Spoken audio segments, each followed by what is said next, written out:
sobre o Conselho de Justificação e da outras providências. O Presidente da República faço saber que o Congresso Nacional decreta e eu sanciono a seguinte lei. Artigo 1º. O Conselho de Justificação é destinado a julgar, através de processo especial, da incapacidade do oficial das Forças Armadas militar de carreira para permanecer na ativa, criando-lhe, ao mesmo tempo, condições para se justificar. Parágrafo único. O Conselho de Justificação pode, também, ser aplicado ao oficial da reserva remunerada ou reformado, presumivelmente incapaz de permanecer na situação de inatividade em que se encontra.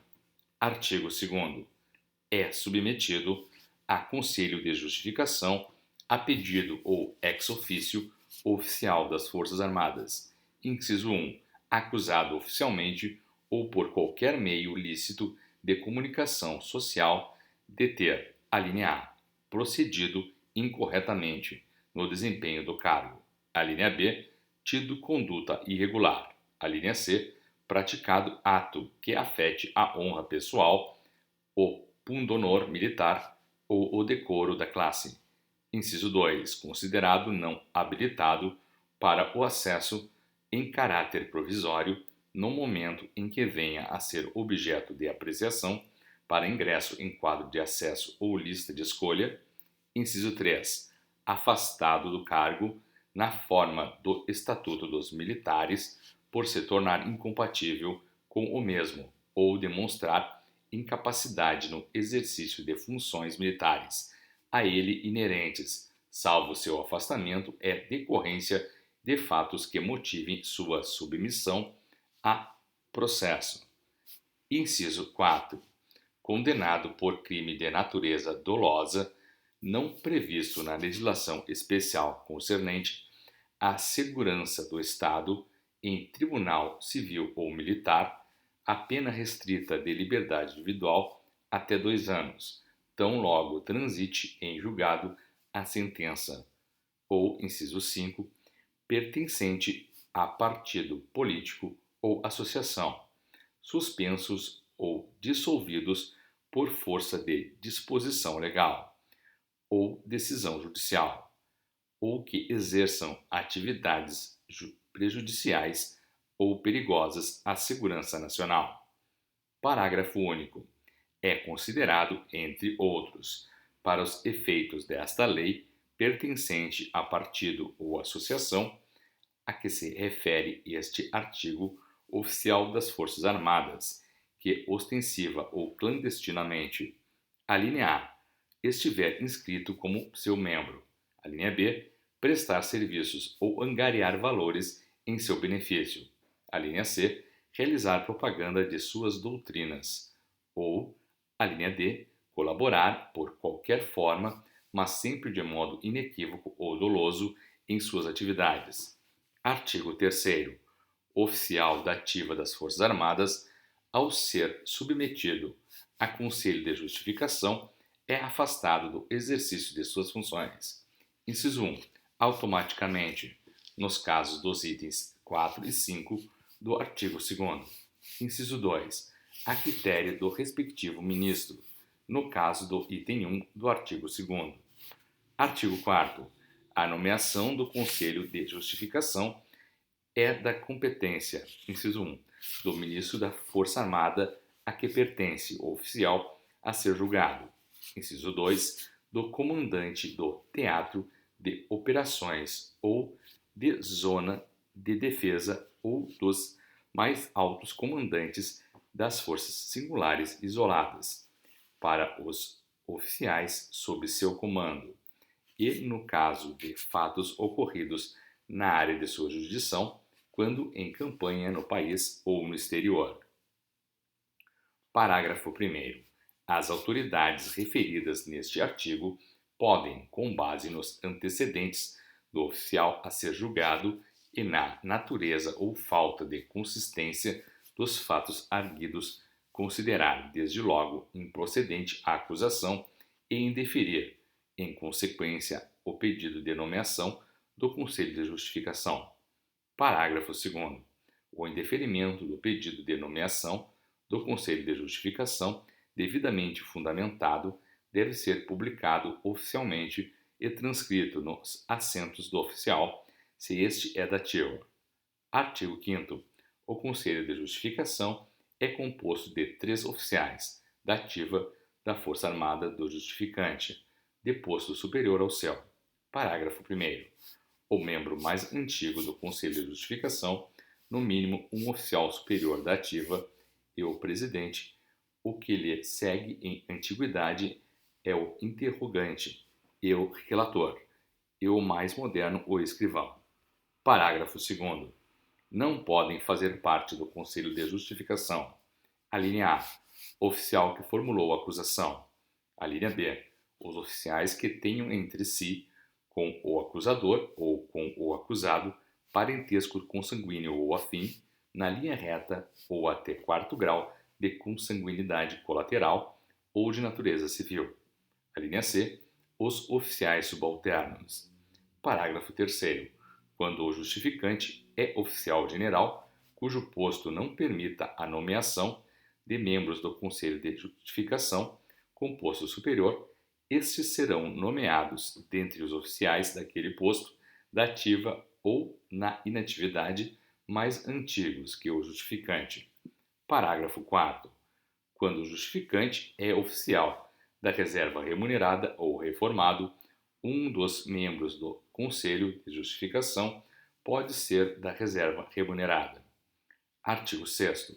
O Conselho de Justificação funciona sempre com a totalidade de seus membros em local onde a autoridade nomeante julgue melhor indicado para a apuração do fato. Artigo 7º. Reunido o Conselho de Justificação, convocado previamente por seu presidente, em local, dia e hora designados com antecedência, presente o justificante e presidente, manda proceder à leitura e à situação dos documentos que constituíram o ato de nomeação do Conselho e, em seguida, ordena a qualificação e o interrogatório do justificante, o que é reduzido a auto, assinado por todos os membros do Conselho e pelo justificante, fazendo-se a juntada de todos os documentos por esses oferecido. Parágrafo único. Quando o justificante é oficial da reserva remunerada ou reformado e não é localizado ou deixa de atender à intimação por escrito para comparecer perante o Conselho de Justificação, a linha A. A intimação é publicada em órgão de divulgação na área do domicílio do justificante. A linha B. O processo corre à revelia, se não atender à publicação. Artigo 8º. Aos membros do Conselho de Justificação é lícito reperguntar ao justificante e às testemunhas sobre o objeto da acusação e propor diligências para esclarecimento dos fatos. Artigo 9º. O justificante é assegurada ampla defesa, tendo ele, após o interrogatório, prazo de 5 dias para oferecer suas razões por escrito, devendo o Conselho de Justificação fornecer-lhe o libelo acusatório, onde se contenham com minúcias o relato dos fatos e a descrição dos atos que lhe são imputados. Parágrafo 1º. O justificante deve estar presente a todas as sessões do Conselho de Justificação, exceto a sessão secreta de deliberação do relatório. Parágrafo 2º. Em sua defesa, pode o justificante requerer a produção, perante o Conselho de Justificação, de todas as provas permitidas no Código de Processo Penal Militar. Parágrafo 3º.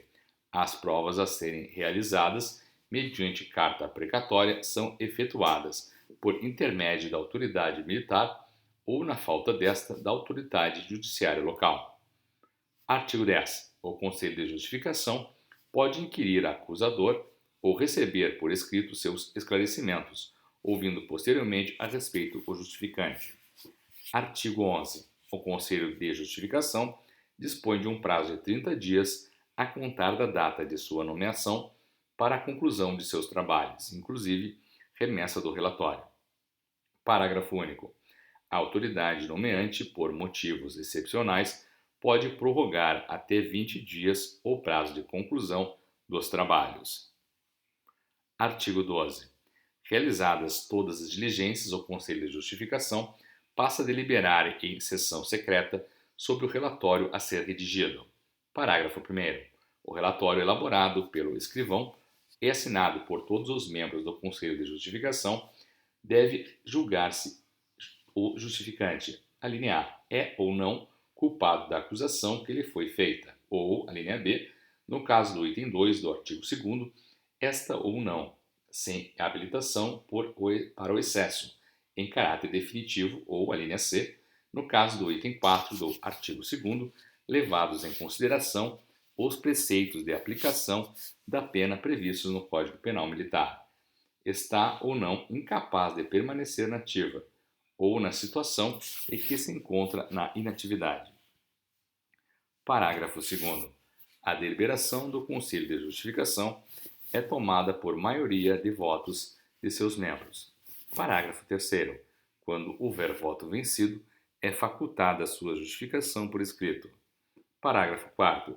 Elaborado o relatório, com um termo de encerramento, o Conselho de Justificação remete o processo ao ministro militar respectivo, através da autoridade nomeante, se for o caso. Artigo 13.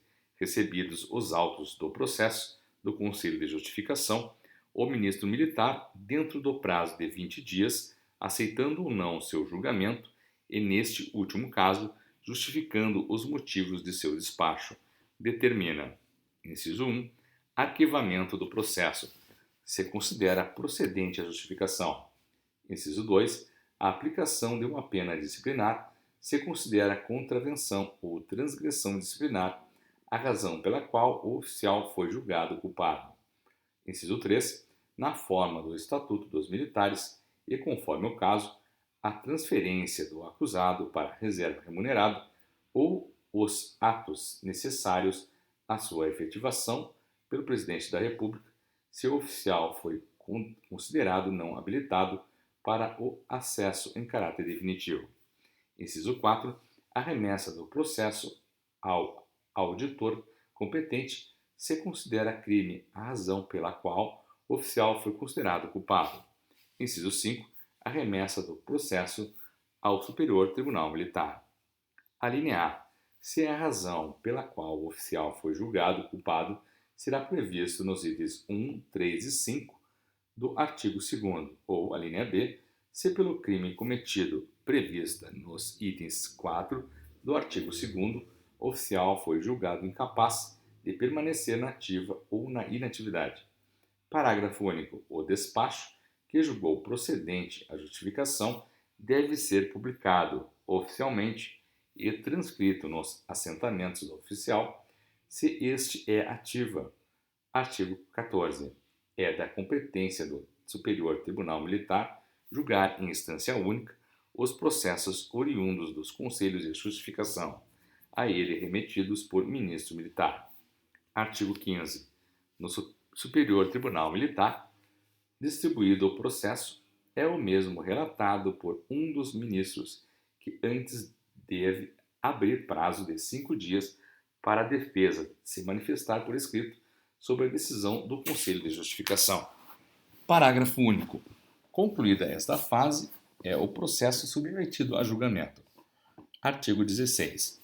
O Superior Tribunal Militar, caso julgue provado que o oficial é culpado de ato ou fato previsto nos itens 1, 3 e 5 do artigo 2º, ou que pelo crime cometido, previsto no item 4 do artigo 2º, é incapaz de permanecer na ativa ou na inatividade, deve, conforme o caso. Inciso 1.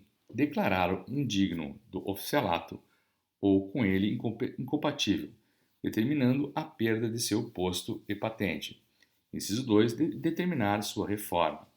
Parágrafo 1º. A reforma do oficial é efetuada no posto que possui nativa, com proventos proporcionais ao tempo de serviço.